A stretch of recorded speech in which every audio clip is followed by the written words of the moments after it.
Another day, another rogue judge striking down yet another one of President Trump's meaningful executive orders. This time, the wind memo signed on day one of Trump 2.0, freezing permits and leases for wind energy projects. Judge Patty Saris struck down the agency's implementation of the memo, calling the freeze, quote, arbitrary and capricious and contrary to law under the Administrative Procedures Act. Joining us now, Seafreeze Fisheries liaison Meghan Lapp. Meghan, you know a thing or two about fighting something all the way to the Supreme Court, which you were instrumental in taking the fight to overturn the Chevron doctrine. Meghan, where does this go from here? Well, I think, you're right in saying that this is just an attack on the Trump administration. We're talking here about offshore wind, okay? Right. But if you look at the states who are actually party to the lawsuit, you have Arizona, Colorado, like they don't have oceans. This is just about trying to undermine an executive order that the president did. But then meanwhile, the lead state on the lawsuit is the state of New York, okay? But they didn't sue in the District of New York. They sued in the District of Massachusetts. Why?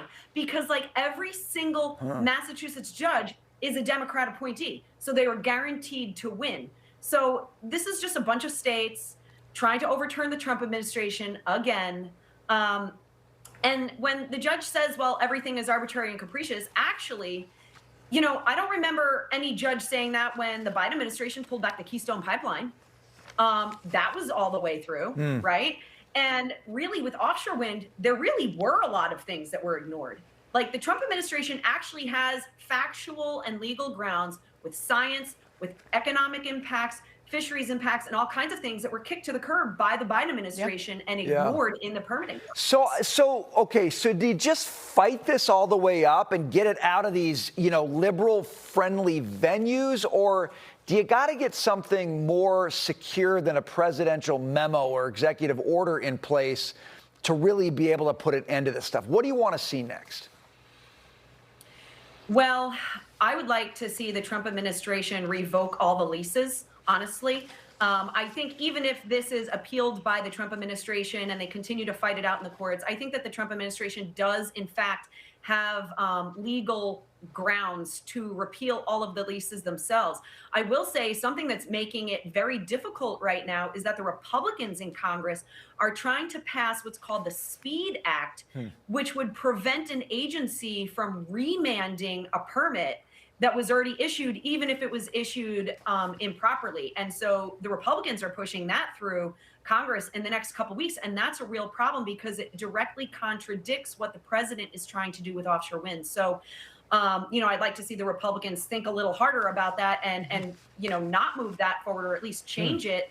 And then I think we really do need some stuff that is going to stick. You're correct. I don't think we can get legislation done in the timeline that it needs to be done. But I think the Trump administration absolutely has factual grounds to repeal the leases themselves. Just the danger to the sea life, the danger to the livelihoods of fishermen, fishing families, fishing operations, here, there, and everywhere.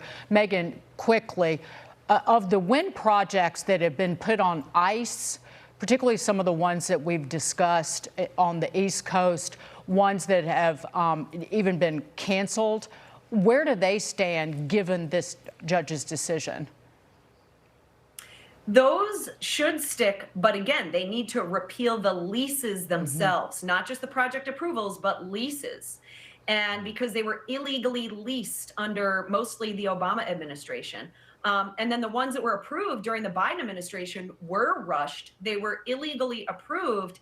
And now some of those projects, as we have discussed before, they're still undergoing construction, like 4 or 5 of them right now off of Massachusetts, Rhode Island, New York, Virginia. And really somebody needs to do something about that, because if we don't do something now, we're never going to get the chance to do it again.